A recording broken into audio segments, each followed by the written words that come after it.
पुढची बातमी अमरावतीमधून आहे। अमरावतीमध्ये धर्मांतरासाठी दबाव आणत असल्याचा आरोप बजरंग दलाने केलाय। अमरावती जिल्ह्यातल्या वरोड तालुक्यातील बेनोडा गावामध्ये ख्रिश्चन धर्माचे काही लोक आले, त्यांनी धर्मांतरासाठी दबाव आणला असा आरोप बजरंग दलाच्या कार्यकर्त्यांनी केलाय। या प्रकरणी बजरंग दलाने संबंधित लोकांविरोधात तक्रार दिली आहे। पोलिसांनी तक्रारीची दखल घेऊन संबंधित लोकांना अटक केली आहे। न्यायालयामध्ये प्रकरण गेलं, मात्र न्यायालयाने सर्व आरोपींना जामीन मंजूर केलाय।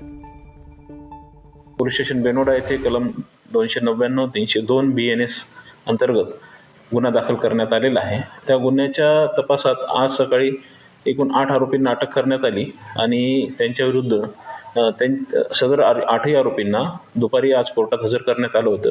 विद्यमान न्यायालयाने सगळ्यांचा जामीन मंजूर केलेला आहे आणि सध्या गुन्हा तपासावर आहे। बेनोडा पोलीस तपास करीत आहेत। सध्या तपासावर असल्यामुळे निश्चित सांगता येणार नाही, परंतु तपास जसा जसा